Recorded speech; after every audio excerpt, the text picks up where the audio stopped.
You can rebel against one and conform to another. It gets you coming and going. There's no individuality. There's no freedom. You're just mindless. The whole bloody lot of you is mindless. Excuse me putting it that way. You don't have any individuality. Oh, this is the one over here. I'm sorry. I'm big. Go ahead. Right. Assert yourself. Okay. One of the things I've had in mind over the last day or two. Well, one of the things I can remember is from your books. One of the few things I can actually remember. Most of it goes in one ear and out the other. But one of the things that I did remember is that you said as long as a man thinks there's any possibility of or any chance of getting acceptance from a woman or from I know what you're saying. Finding any special stammer now, see, by interrupting you, see. But that's what happens sometimes. That's one cause of stammering, taking the words out of someone's mouth and letting it finish. I'm getting a block to that. Go ahead, I don't mean to be rude, but right. There's an opportunity to explain a point. Yeah. If you think there's a possibility of having that special comforter in the future around the next corner, then you're always going to be looking for the love of the world, and that's like the problem that I've had. Well, that's a lack of commitment. Yeah, that's a lack of commitment. It's been a block for me, really. Let me put a block for me, really. Let me put words that he's trying to say something. He said it okay, but there's a part of us that will not surrender to Him who made us, because as long as there is the hope that the next spin of the dice will give you the love you've been denied you'll keep hoping. And so that's that thread, that focus outward is keeping you from that ultimate experience you need. And I don't know what to tell you about it. I just know it's there, and I just know it's there, and I just want to make you conscious of it. I've noticed here that that yesterday I was feeling really nervous because we don't get that kind of comfort here. You get the truth, and that right. The truth, and that That's right. That cuts to the bone, really. It does, doesn't it? And I can't force you. See, I'm not a kind of man that will force anyone, because God wants volunteers. He doesn't want conscripts. Yeah. I cannot use any pressure of by any means to maneuver you. You say, how shall I do it? There is no how. And how you get ready and when you are ready is none of my business. Fair enough? So you can walk out of here and take 20 steps down the street, and all of a sudden, boing, you got it. And it can be some year from now. I don't know. You'll be sitting on the thunder mug and it happens. Hi. I just like to say that I think commitment is everything. It is. Yeah, it's like a dance on a rope.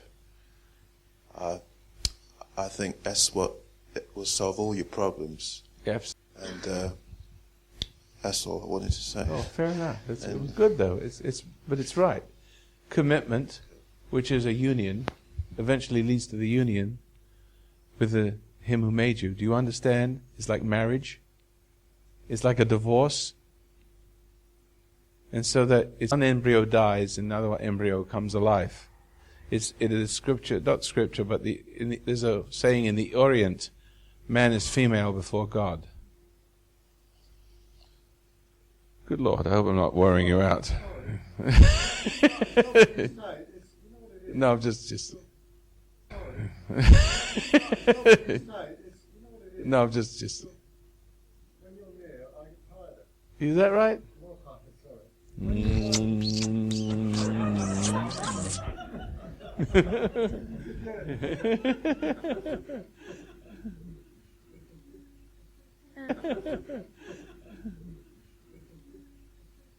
I'm going on holiday by myself this year. I'm 13. Well, I'm going to my family.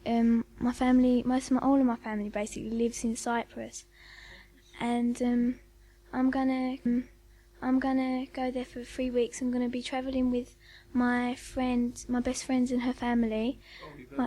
Yeah, my mum knows them well, and I'm gonna be coming back with my uncle. And it's the first time I've been away from my mum that long, and I don't know. I've always said, I really do want to go, but I don't know. I just feel that I've always had a fear that every time I leave my mum and dad, something might happen to them. Oh, something might happen to them. That's sweet. That's kind of sweet. You say you love them, eh? Kind of sweet. You say you love them, eh? Well, that's sweet. But she's got to stand on her own feet. But there's still that little bit of hurt. Do you know the uncle you're coming back with? He's a good man, I hope. If he isn't totally he's a good man, I hope. If he isn't totally scrutinized, you better be concerned about it. Is that sure? Are you sure? All right. Well, just be careful now. Don't know about all these uncles. Is that right? All these uncles. Is that right? Just they have privilege because they have members of family and they have power. And first, I have a question, Mr. Masters. Are we to blame for the wickedness we carry with us? That I'm doing something wrong. I don't feel quite responsible because I know that something inside me is telling me to do it. But you don't and have to do it, do you? No, I don't have to do it. All my life I used to be a people pleaser, because if you didn't say to people the things that they expected you to they expected to hear from you, in the what do you call it? Gulag. No, use another word. In the Pokey? pokey. Yes, like they did with one of our Bulgarian correspondent from BBC. That's how they killed him. Everybody knows in this country about Georgi Markov, and how they made him talk about the radio about our government. But ever since I have been listening to you, I'm trying to speak the truth, to tell the truth to people, and what I'm thinking about them. I'm not saying what they expect me to say, and I have lost all my friends. What I'm not very sorry about, because lately I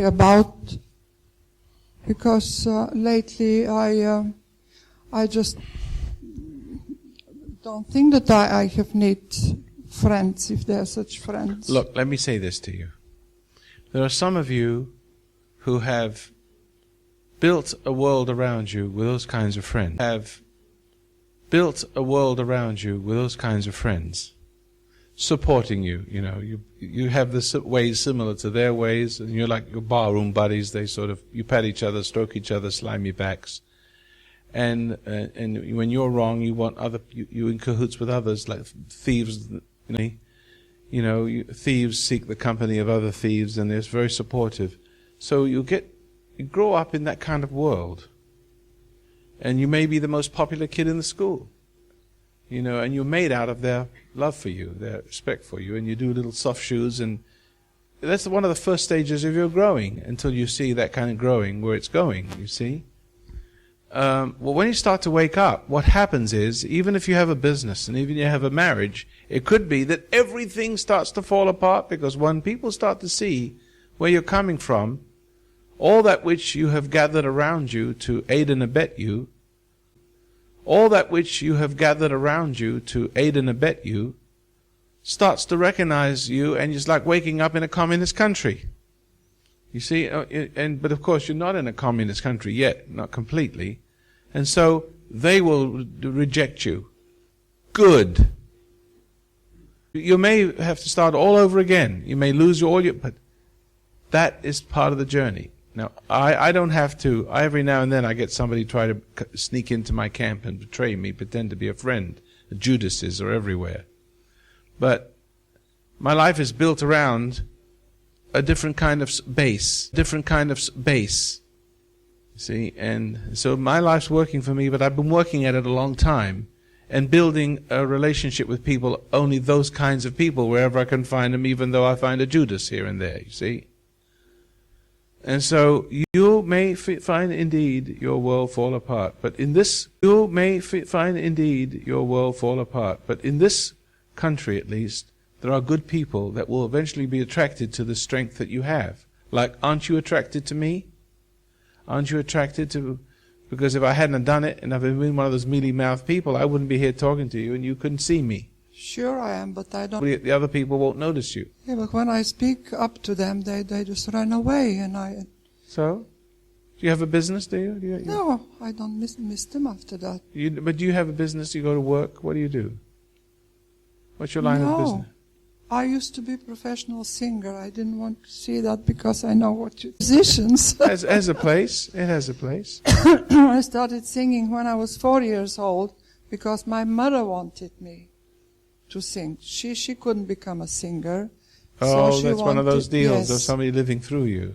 Yes. Did you really want to be a singer? Well, what can you do with your life now? And what can you do with your life now? And I was a very good singer. I'm retired now. You're retired? I just sing. So you live off a retirement pay or something like that? Yes. So what do you do with your life? What do you do with your life? I went there with my career, but the Stasi and the KGB, they brought me back to Bulgaria because they thought that I was going to, somebody denounced me that I was going to defect to the West. No, but now you're in London. Now you're in London. What are you going to do with your life? You're retired. What are you going to do with your life? You're retired. You have sufficient income, I take it. There isn't very much left of my life, I think. How old are you? Maybe I'm the oldest one here. How old are you?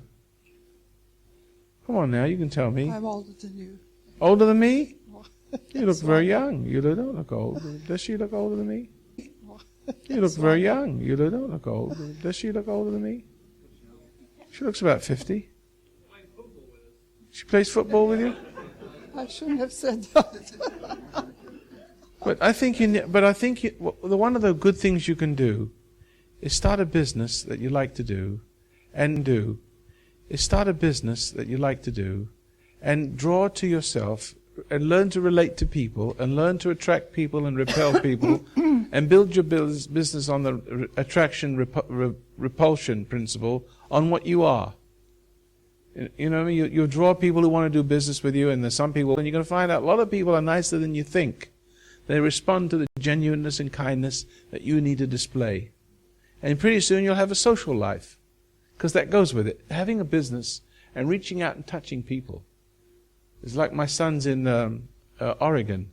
There's only 16,000 people in Grants Pass, Oregon, small town. And of course there's a city nearby is Medford. But only recently have they opened up businesses in Medford. But they started out, and the thing is, before they knew it, they had about 30 people working for them in Grants Pass. But those 30 people have families. You see, and those 30 people have families. You see, and those families have no other people, and those families have problems. And my kids are extremely astute. So then, when one of the agents has a problem with a kid, I see them. My other sons, who has a car business, I don't know about this. Oh, he said, he comes up to me and says, "You got a great son there." He said, because he gave me $2,000 because I was going to lose my house. And he's paying it back.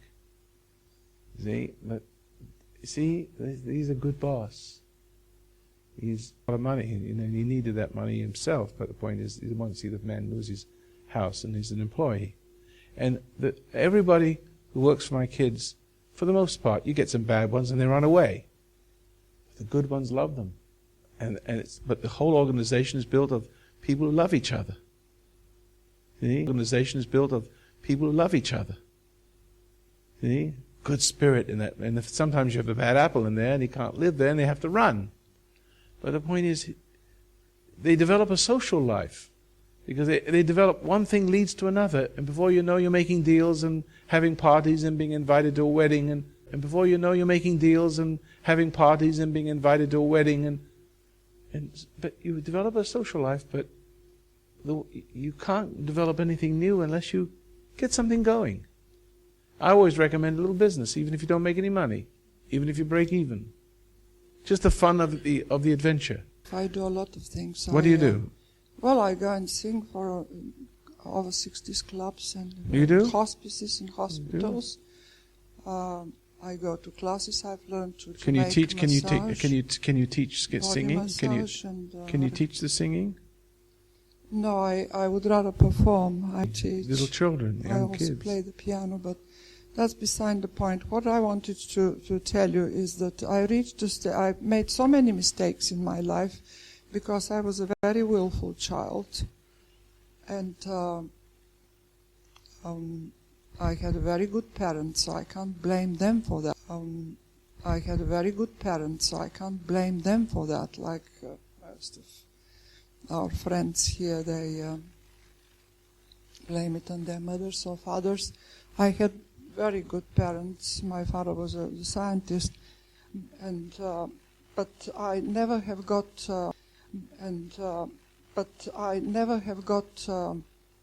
ever received spiritual guidance from my parents. Besides, in our country, the people are agnostic. Yes. So I turned to religion after I came here to this country, and my parents were dead. But I made so many mistakes, thanks to my willfulness, that I reached the stage now when I'm afraid to make the smallest decision. Yes, because I'm afraid that it will be another. Can we talk about that decisions? Okay, here we go again. Here we go. That's what the earwig says as he fell off the wall. Decision making. That's a very important part of our fault mechanism. Our fault mechanism. Because let's take the Adam and Eve story and just make it a centerpiece to make it everything simple. Because our lives are so complicated. You can't see the forest for the trees. You can't see how you'll form your opinion. But one of the things that are wrong is this decision-making process. Now look, let's use the Adam and Eve model to make it clear. Even if Adam didn't exist. It's okay, fair enough? I'm only using it as a model. Of course he does. And it comes down to us in the same form. But so you could follow it. The chief executive makes the decisions, everybody else follows. So you see, when you play the role of a chief executive, which is, you don't understand it. Remember, the whole idea that you think you're God is, if you tell the person, I know what's wrong with you, you think you're God. He'll laugh at you. If you tell the person, I know what's wrong with you, you think you're God. He'll laugh at you. Of course he doesn't think he's God. He doesn't know he thinks he's God. He's in denial because you cannot be God and know there's another God. So you actually block out the knowing there's another God, otherwise you couldn't be him. You're of it. You see? And this planet is full of 5,000 million people, every one of them playing God, lording it over each other, knocking down, build themselves up. You knock somebody down, somebody who's down now knocks somebody further down, and he's up, and that person's down, all the way up the chain. Everybody feels over something. Big before the strong, big before the weak before the strong. See, that's what's really the wrong. But the unconsciousness of it is the denial mechanism.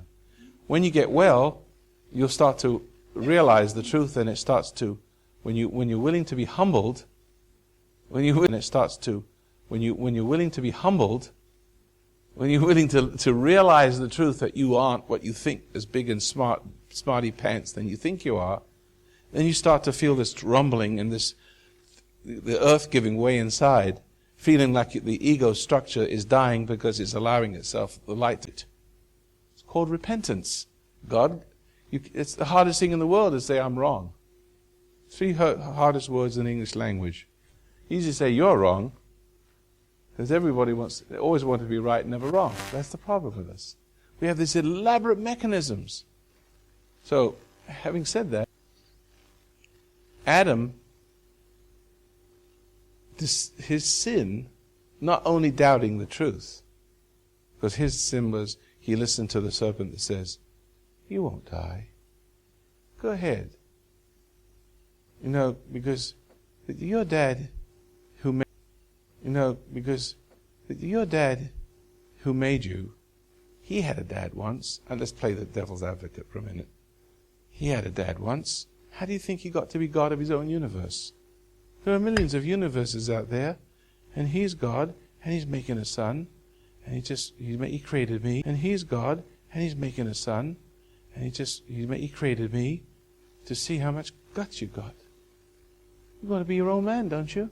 Don't you think your own man wants to be your own? He wants to be his own man. Isn't God his own man? But he had a father too. See? And that's why he rewarded him with this universe and made a God of himself. Well, I mean, if I was the devil, I'd talk like that. I'm doing a good job, you have to admit. So go on. So he's just going to separate from him and become him. Because he doesn't realize you're lowest on the scale now. Reverse his role. He's in control and you're just the butt of the joke. See? Everything that seduces you rules you. While putting you on, it's putting you down. They only build you up to take you down, right? As the old song goes. But that's the reality of it. Adam doubt the truth and believe, and that's the separation, basically. But as a result of that separation of God to become God, he became a decider. He decided to decide, because when you're a creator, you decide to do everything. You take this knowledge you've got and you weigh the cons and the pro side and the bad arguments and the side, and you decide. You are a decider. And once you decide to decide, you can't stop. See, because you are the center from which all things emanate.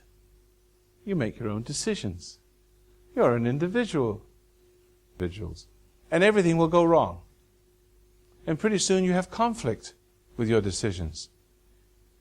Because, see, when you make decisions, you think, I know what I'm doing, but the wrong always looks right to you. You know why the wrong looks right to you?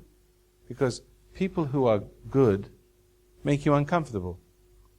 So people who are good make you uncomfortable. So you decide the good people are bad ones. And the ones that make you uncomfortable are good ones, so you do business with that one. Too bad for you. He's got you again. So your decisions you make are always based on selfishness and feeling. And false compassion. Always based on selfishness and feeling. And false compassion. You've got a government that has false compassion to all the lowlifes in this country. See? And look what's happening. It's creating its own kind. Millions of street people and drug addicts, which cry out for compassion from this God, and God, the government gives them more compassion, and it's creating its own kind. See, and becoming a demon in the process, becoming a tyrant government in the process. But you've decided to decide. And so you make decisions, everything goes wrong. So then you decide, when things go really wrong, make everything wrong, you don't want to see that. So then you decide, you won't decide. So, is that right? So I had a son of mine that used to go fishing. So he says, today is the day I'm going to catch all the fish. And so he caught all the fish. And so he caught all the fish. And then the next week it went out. He said, today is the day I'm going to catch all the fish. And he didn't catch any fish. So next week he says, today I'm not going to catch any. To make it happen the other way. See? And he caught all the fish. And it worked. Then he says, today of the day I'm not going to get any. And it didn't work. And today I'm not going to get any. And it didn't work. And he starts getting confused. You get to the point where because you're afraid you see that you're not God. So you don't make any decision. You live in this little world, afraid to make a decision, because if you make a decision, it will prove you wrong. You have no powers, that you're really nothing. And so you're stuck between making decisions, letting all the world go past, and letting your world fall apart, so that you can't do anything right. Because you're stuck between the two impossible extremes, and you're only there because of your pride. Now, how do I make a decision? I never make decisions. I'm too smart to make decisions. The only decision you can make that's the right one is to surrender your ego will. When you have surrendered your will to Him who made you, you've gone through that process. Now, Christ said very simple. He said, seek first the King and His right way. All other things will be added. Don't seek to be the things to be added first and make that the right way. That's a separation. That's your ego. That's the wrong journey with a carrot, stick in the carrot. Seek first the light. Then the will of the light, not your own will. First the light. Then the will of the light, not your own will. Now the light will show you. It will shine a light on a door. And it will be like this. Is there any other way? See, you won't be able to see any way before you couldn't see the right way. See, you won't be able to see any way before you couldn't see the right way. And you'll say, is there any one way? It must be right. I see it. But you see wrong. You see in the dark light. So it is you can't help but be successful. Now, does every decision I make right? Yes, but it doesn't come out the way I think. I spent $1.5 million on a magazine. It didn't work. But I'm not afraid to lose that money. It was the door I knew I had to go through. The effect that it's having, it's a rippling. Right now, one of my sons, who was the editor-in-chief, became so famous for his editorials that he's been entered into a think tank, a very high think tank in I won't tell you what it is. It's just been accepted in there. A very high place in Washington. See, that's not there. A very high place in Washington. See, that's not wasted. Things work out not the way I think it ought to. I'm never frustrated because I know I've gone through the right doors, and it doesn't happen, humanly speaking, the way you plan it. It's not success as we envision it, but it has ways of making other things happen. See? And I can tell you stories upon stories upon stories. I won't bother you, but it's all coming out right. See? If that hadn't happened, whether it says everything works together for good to those that love the Creator, right? Lord. Exactly right. If it would have worked, it would have worked. If it didn't work, it worked another way to bring things to fruition that would never have happened had I not done it. I can't lose. I cannot fail. I can't lose. I cannot fail. See? I cannot fail. And I'm telling you, you cannot fail, and you'll never feel frustration once you're on that path.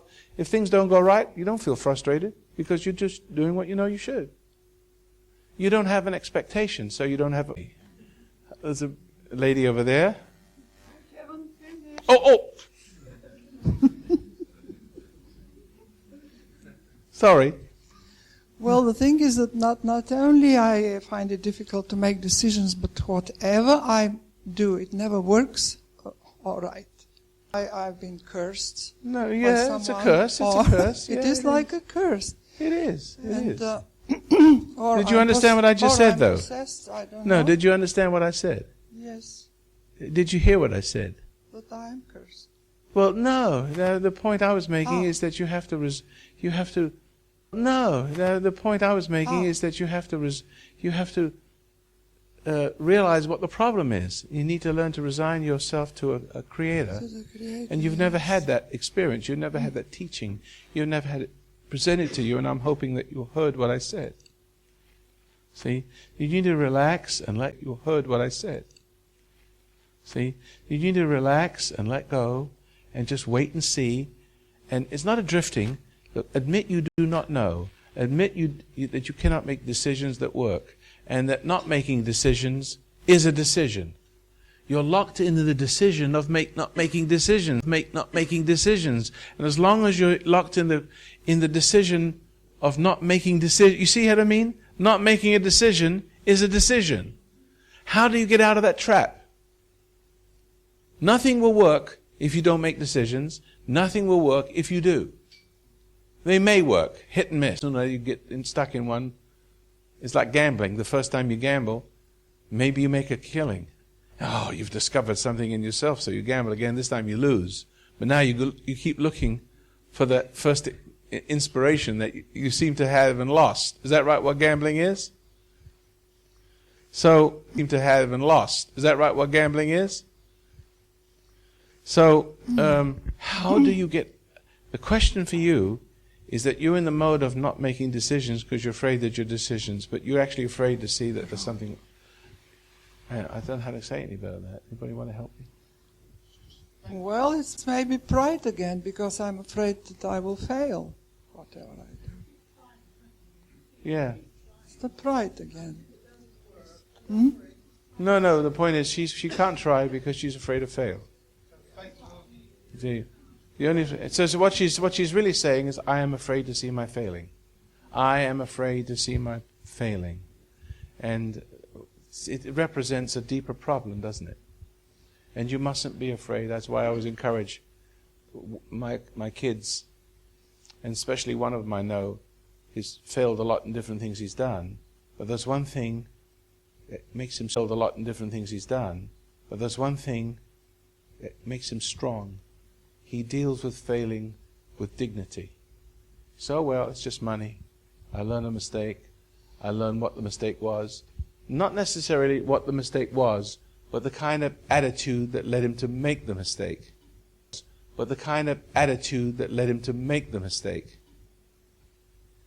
See? For instance, he was selling 5-6 cars a day, making so much money. I said, no, look, son, you got to put your money away. You've got the 7 good years and the 7 bad years. If you save your money and don't be egotistical with it, and don't think like, oh, this is a streak of luck that's never going to end, because you always think you found it. If you save your money, then the 7 bad months will come, and you'll be able to sail through it, and while you're sailing through, see? And so he went and bought, he did so well, but he went and bought some computers he thought he needed. And it was just like Captain Nemo. He just liked the idea of having those computers. He had no use for them. He let somebody talk him into it. No, he didn't know how to use them. And he had to hire somebody to do some work that he could have done on a little tiny itty-bitty computer. He bought this elaborate thing for like $12,000. Well, and I told him and I chided him, and the guy that sold it to him took advantage of him, and I was on his tail all the time about it, and then business started to slow down, and he needed that money. I said, now look, sell your computers. And he had a little difficult time, but he finally sold them. But the thing is, he was strapped for money because he sold the computers. He bought the computers. He should have had the money. He almost went out of business because of silly little things like that. You see, because what the root of the problem was, he's his ego. I think I'd have these computers, and he'd like to have these computers on his desk. It looked important. It's an ego thing. It's a whim. It can't give in to those whims. Can't give in to those whims. Pardon? Is it because they have the new in things? That's. Is it because they have the new in things? Then that's right. So, but he understood the principle behind it. He didn't really need it. It took me a while to get him to see it, I have to tell you. He kept on insisting he had a need for it. He said he was doing so much business. He needed a laptop computer on his desk while he's driving his truck back from Sacramento 400 or 500 miles every week. He thought, so I have to import all the cars, like 10 cars. He needs a laptop, $2,200 laptop. He's convincing himself he needs it because he wants something he doesn't know what it is. Because he's not happy. He's got this ego learning. I'm there all the time, chiding him, letting him do all these things. I've even told his wife, I said, if he starts to do something stupid, call me. I'm his father. You see? I just don't let him go. I'm always, 25 years ahead. I just don't let him go. I'm always, 25 years ahead of him. 30 years ahead of him. I know things he doesn't know. He used to say to me, Dad, don't tell me this is going to happen because it happens. He used to think that I was making it happen. I had some magical power. I said, no, that I was making it happen. I had some magical power. I said, no, son, when you do A, B happens. And when you do B, C happens. And I can see it. But he had an ego that thought that he wants to do it because he wants to try it, never mind wisdom. I want to try it my own way. So he tries his own way and he falls flat on his back. So when I come along, I said, see, didn't I tell you what happened? Don't tell me! So here comes another deal. I said, now if you do that, this will happen. And sure enough, he does that, this happens. But he thinks I have some magical power. It happens anyway. I could have told you it would have happened that way. So anyway, he's a good kid. He learns. And he's all grown. Can I tell you something else to finish with? Yes, please. I have a brother in Bulgaria, in my country, who is paralyzed. He has got a stroke 6 years ago because he was a very angry man. He could never speak calmly. He has to shout and rave.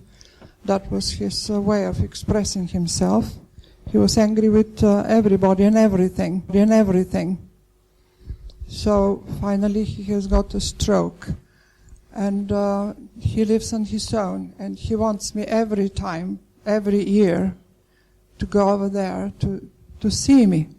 But when we are together, I get so upset that my blood pressure now for sick.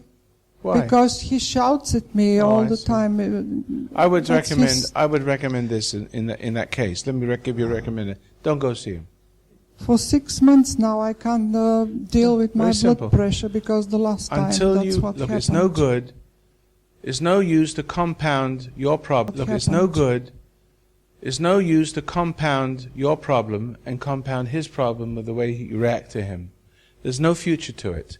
You've got to find forgiveness. And I feel guilty. You've got to have to learn to find forgiveness for him. You're going to have to learn to be more patient with people. And when you've let all the anger go in your heart, you go to see him. And when he's angry with you, and when he starts to get upset, you show him something new. And then you'll help your brother. That's all I can tell you. Now, let's see. How many people wouldn't mind me touching him with this? Well, look, I tell you what. This is sort of like my stethoscope. I'll tell you what you'll experience.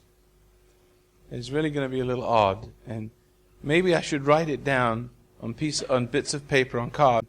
Maybe I should write it down on bits of paper on cards, and then when I'm through, I'll show you that you've all experienced that, but I didn't think of it. So I don't want to think that I've created this experience by suggestion. See? So, by suggestion. See? So, I won't say anything now, and then I'll tell you what it is, that's better. I'll tell you what it is, and I'll ask you how many experienced this and how many experienced that, and then you know I'm telling you the truth. Fair enough? All right. Who's frightened of this? Who's frightened of this? Anybody frightened of this? You are. You want to experience it first? Why would you be afraid of it? Just a piece of wood.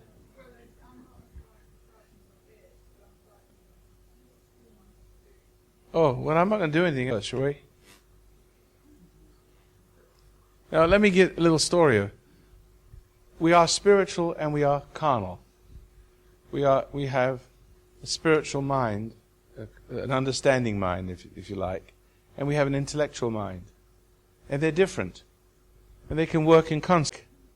Ideally speaking, the spiritual consciousness self receives insight.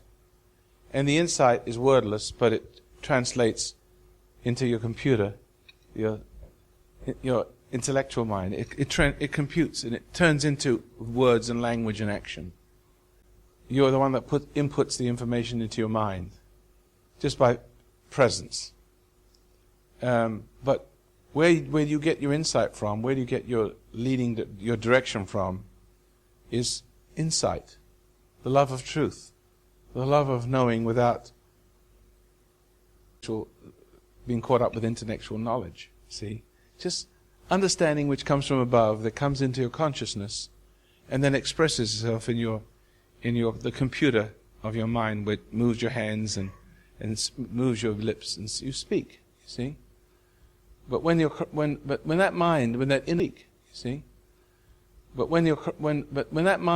inner spiritual mind has been corrupted, and it has in all of you, then something unholy stands in the place of the holy there, pulling the strings in a wrong way that gets you all into trouble and gives you your physical diseases. And so, but this represents defeat.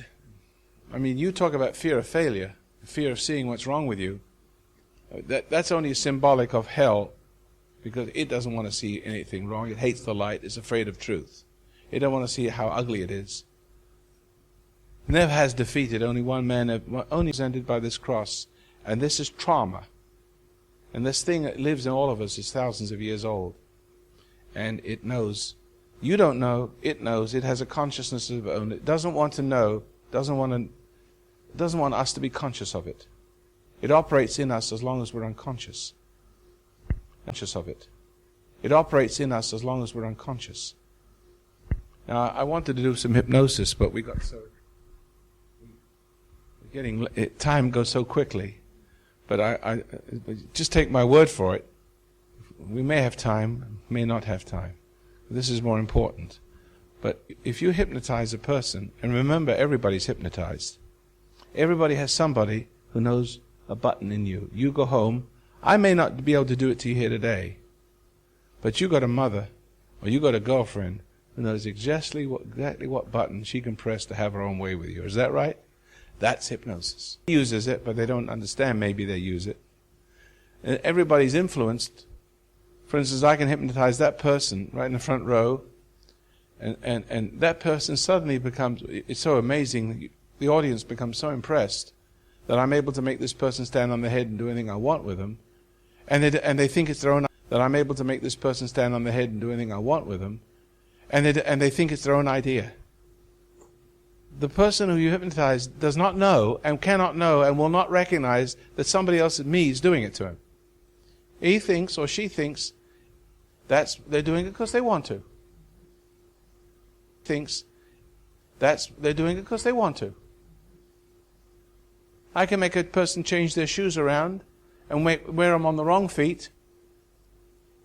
And when I ask them, why have you changed your shoes around on the wrong feet? They'll say, because they feel uncomfortable. I said, don't you remember me telling you to do it? Yes. Now why did you do it? They felt uncomfortable. Next second.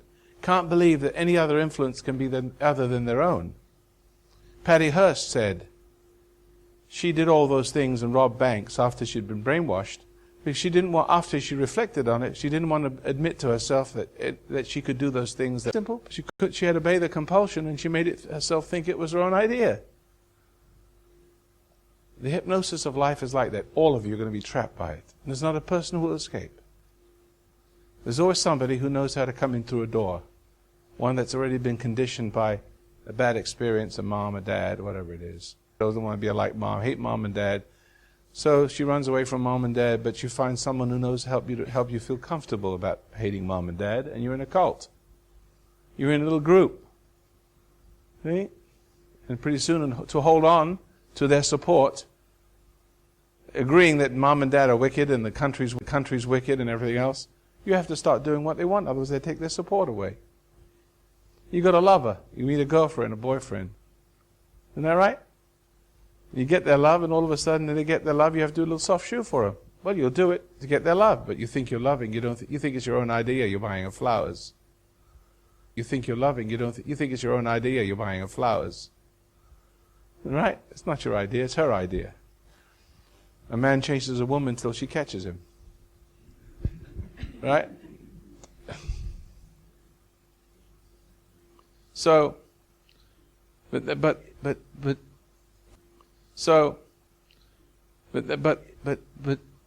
if something so, how many people have seen me do that before? Have you seen me do it? Yeah, good. At least got witnesses to it. If something so that I can talk into a person's ear and say, change your shoes and stand on your head. Why do it? I did it because it was my own idea. I thought it was my felt comfortable, and I wanted to stand on my head. Doctor said it was good for me. They find a reason for it. Then there are forces operating is that even more subtle than that. If the individual who's being influenced, all of us are, if you're a mother and a father, and you see your children being influenced by someone, but you've lost your power to show it to them because they've lost respect for you. So you can't show it to them, but they can't see it. You can. But if you could see that they're being if you could see that they're being influenced, but they can't. If they are being influenced and they are being controlled, but they don't know they are. They think they're doing it because of love, How much more so the devil? There are subtle influences even on a deeper level than that. This cross represents that level of influence. When I hold this cross up, I awaken in you something like that. And that's the only explanation I can give you. And some of you, I won't tell you what the feelings are going to be like, but spend a lot of time with everybody. Just can't. What? I've been terrified for the last 2 hours. I've been sat here fidgeting. I'm not affecting you that much. For more information, please write to FHU 27 Old Gloucester Street, London, WC1N